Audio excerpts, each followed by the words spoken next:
dekiyo ka socday waxaan waa qolada badda inuu haysata Cabdirasaaq Catoosh qaar ka mid ah odayaasha gobolka Sool ayaa ka hadlay jirdil uu geystay wariyii hore ee BBC-da Cabdirasaaq Catoosh mid ka mid ah uqaasha gobolka dowlad deegaanka Soomaalida Itoobiya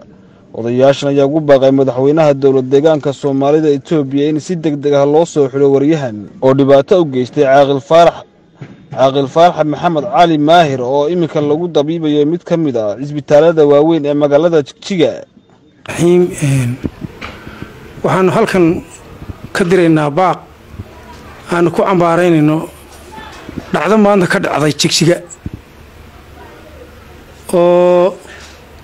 saacadihii idagu ilaa 12 meelaha waxaanu nahay odayaashii dhulbahante ee uqaasha ahaa iyo odayaal guurtiya baan isugu jiraa waxaanu soo badannahay caaladii ninkaas ka lagu dilay hotel Najax restaurant oo ku yaala meesha la yiraahdo Jigjiga ninka waxa dilay nin hore u ahaan jiray suxufi BBC-da u shaqeeya oo aan xumo laga gaariyay BBC-da oo la yiraahdo Cabdirasaaq Catoosh ninka cidima qaban booliska madaxweynaha iyo hay'adaha ammaanka ee dowlad deegaanka Soomaalida oo u horeeyo madaxweyne Mustafa Maxamed Cumar waxaan u direynaa baaq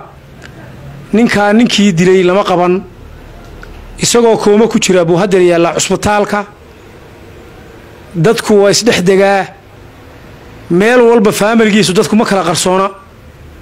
wuu isdhexdegaa dadku laakiin marka dhacdadaas oo kale ay dhacdo waxa muhiim ah in la xiro qofkii dambiilaha ahaa ee dambiga sameeyay qof criminal case galay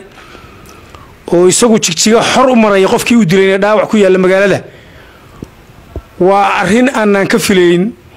dowlad deegaanka Soomaalida oo madaxweynaha ka yahay Mustafa Maxamed Cumar waa cambaaraynayna waa fal aad u xun hadaanu nahay odayaashii dhulbahante iyo caaladii ninkaasi ka dhashayba aad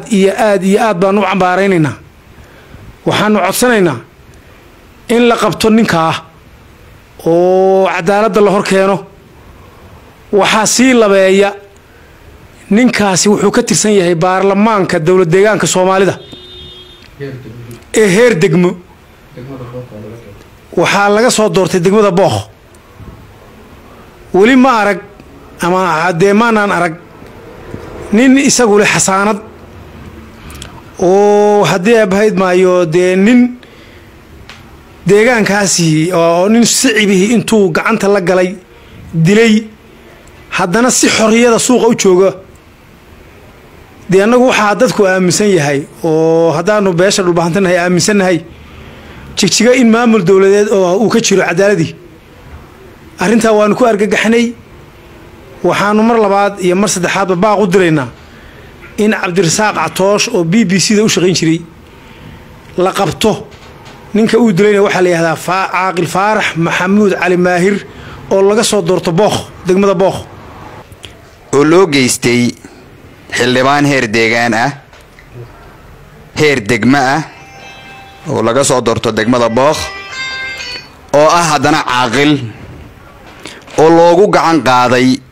arrin fool xun oo qabyaalad ah oo cadaan ah oo uu geystay nin suxufi ahaan jiray oo BBC-da ku jiray oo la yiraahdo Cabdirasaaq Catoosh social media aad u isticmaala dhawaana social media dad gaf uga geystay maantana isagoo qabyaalad ku hadlaya oo xaajadaasi ay ka bilaabantay arrin qabyaaladeed ugu gacan qaaday caaqilka hotel la iskugu yimid oo ka tirsan magaalada Jigjiga nasiib darro ninkii falka geystay laba qaban waxa la qabtay dhalinyaradii moobilka kamarada kaga duubay ee arkayay sida wax u dhaceen ayaa bileys ku qabta caaqilkina kooma ku jira wuxuu yaalaa dhakhtar sababta loo qaban waayay isaga maanan garanin deegaamadu maraya Catoosh laascaanood buu nala joogi burcuu marayay deegaamadu dhan ku wareegayay isagoo sidaas ah oo suxufi ah oo intaa ummaddu dhegaysanaysay maanta inuu yidhaahdo intuu qabiilo caayo golo ku caayo haddana uu yidhaahdo waxa la gacan qaado oo haddana la qaban waayo nasiib darra arrintaas weeye marka xigta falkaa waa cambaaraynana waxaan leenahay komishineerka booliiska ee kilinka arrintaa wax ka qabo oo dadku meel walba waa wada joogaa cabdirasaaq Catoosh soo qabo madaxweynaha deegaanka Soomaalida Mustafana waxaan leeyahay Mustafow ficilku oo deegaanka laga sameeyay Soomaalinimada uma wacna wada dhalashadana uma wacna dadka islaamkana uma wacna dambiiluhu markuu dambi galo gacanta lagu qabtaa ninka maanta xildhibaanka caaqilkana gacanta u qaaday berinaadu ku qaadaya cidna lama dhalan dambiile haddii aad wax ka qaban weydaan oo arrintaas siday tahay looga jawaabi waayo haddii nin waliba waa yaqaanaa waxa uu ku jawaabo meesha waxaan filayaa waxa uu dhulbahante ku leeyahay farmaajo taageersan tihiin haddii Kenya ka socday waxaan leeyahay waa qolada badda inagu haysata Cabdirasaaq Catoosh wax kale ma aha ummadda Soomaaliyeedna Kenya iyo Soomaaliya meesha kala marayaan waa ogyihiin isaguna dhalashahan Kenya ka soo jeeda waa nin Kenyaati ah arrintaasi waa arrin fool xun waa cambaaraynana jawaabteedana 24 saac waa sugaynaa insha Allah ta'ala madaxweynahana waxaan leenahay wax ka qabo iyo komishineerka maanta in la qaban waayo caaqilkuna cusbitaal iyo loo kooma ku jiro ma aanan qaadan alxamdulillahi rabbil aalamiin wasalaatu wasalaamu ala rasuulillahi sallallahu alayhi wasallam waxaan halka kan kaga hadlaynaa sida odayaasha iyo cuqaasha iga horreysay ay sheegeen anigoo ku hadlaya afka caa'iladii caaqil Faarax Dheere oo ah caaqilka maanta meesha la yahay Jigjiga hoteelka la yiraahdo Najax Restaurant oo ka soo horjeeda mustajaamaca qabyada ah la dhisayo maanta uu ku dilay oo dhaawac weyn uu ugu geystay ninka qabyaaladaystaha ah ee caan baxay ee loo yaqaan Cabdirasaaq Catoosh anigoo ku hadlaya caa'iladii iyo qoyska afkiisii oo ah caaqilka walaalkii waxaan halkan marka u horeysa aan baaq u dirayaa Soomaali marka labaadna baaq waxaan u dirayaa madaxda dawlad deegaanka oo ugu horeeya madaxweynuhu oo uu ku xigo hoggaanka nabadgelyada Dr. Xuseen Xaashi Qaasim oo ku xigo komishineerka booliska Maxamed Xuseen Maxamed Cali waxaan leeyahay Soomaali baaq baan u dirayaa Soomaaliya iyo Cabdirasaaq Catoosh oo aad horay u ogeydeen oo meesha uu Soomaali iyo horumarkeeda iyo qarannimadeeda ka jooga aad ogeydeen waxaan idin cadaynaynaa oo halkan idin ka sheegaynaa inuu maanta caaqil beeleed oo beel Soomaaliyeed caaqilkeedii ah oo ka tirsan deegaanka dawlad deegaanka Soomaalida oo gobolka Doole ka soo jeeda degmada Booq oo ah xildhibaan heer degmada Booq ah xisbi ah soo shaqeeyay in badan oo nabadgelyada ka soo shaqeeyay arrinta ka socota ICG iyo Heeg isaga oo ku taageeraya Kenya Soomaali iyo hoggaankeeda iyo dawladeeda dhexe iyo dadka metelaya ee Soomaali kulli ay u wada taagan tahay banaankana cambaaraynaya oo maagaya arrinta la ajligeed qabyaaladna halka ka galay oo beelaha Soomaaliyeed beela waaweyn oo kamida aflagaadeynaya inay halka maartay ku wada hadleen caaqilka kadibna uu halka ugu geystay dhaawac weyn haddana uu kooma ku jiro uu yaalo cusbitaalka Soomaali marka waxaan u dirayaa baaqa Soomaaliya Cabdirasaaq Catoosh waa ninkaad horay u ogeydeen waa ninkii BBC wuxuu ka sameeyay aad ogeydeen maantana taasuu sameeyay isagoo oo qarannimada Soomaaliyeed la dagaalamaya isagoo badeena iyo deegaankeena iyo qadiyada Soomaaliyeed ee kulli shanta Soomaali isku taageersan tahay isku barbar taagantahay isagoo ka soo horjeeda taas Soomaali sidaas aan u sheegayaa waxaan u sheegayaa hoggaanka sare ee dawlad deegaanka madaxweyne Mustafa Maxamed Cumar madaxweyne mustafow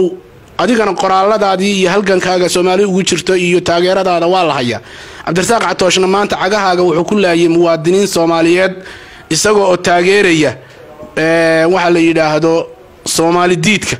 isagoo taageeraya horumar diidka isagoo taageeraya TPLF iyo dadkii dhiigga Soomaaliyeed miirtay ee ehelkeenii dhameeyay isagoo taageeraya sidaas uu ku dilay caaqilku waa caaqil Faarax Maxamed Cali Faarax Dheere waa nin xisbi ah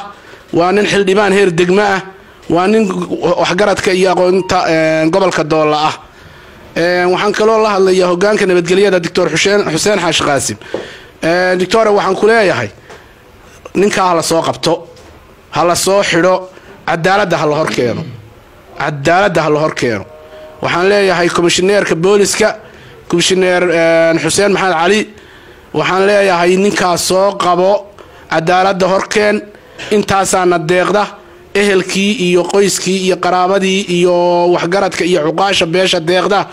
intaasaanu kaga gamaynaa cadaaladda horkeena ninka waxaanu ka codsanaynaa marka ugu horeysa madaxweynaha deegaanka Soomaalida Mustafa Maxamed Cumar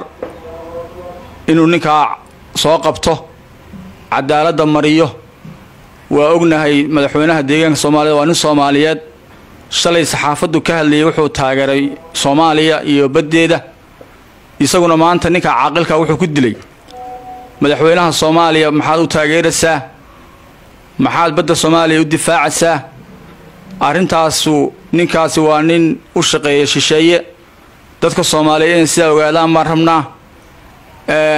aad iyo aad ba mahadsan doorinayna komishinka iyo hoggaanka nabadgelyada iyo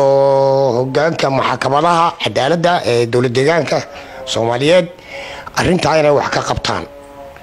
oo ninka isaga ay cusuriga ah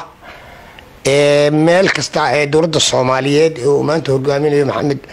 Abdullaahi Farmaajo caaqilka xildhibaankan aawadeed ku dilay inaad ogaataan haweenkaas waa yani waa nin cusuriga weeye waa haraagii dhargigii weeye waa la garanayaa markuu Kenya joogay codkiisa waa la maqli jiray websaytadiisa waanu naqaanaa meelaha uu ka duulay waanu naqaanaa haddana wuxuu meelaha firi leeyahay waa la garanayaa khalkhal iyo dhibaato buu kula jiraa dadka waayo ninka xildhibaanka caaqilkana madax dhaqameedku iyo mas'uuliyadda iyo xasaanadu wax qaaliya weey waxaanu leeyahay dowlad deegaanka Soomaaliyeed hogaamadeeda nabadgelyada iyo hogaamadeeda cadaaladda waxaanu ku codsanaynaa ninka eedeysanaha in wax laga qabto dadkuna waa dad walaalaa waa dad Soomaaliyeed waa dad meel walba wada degan waa dad meel walba wada jooga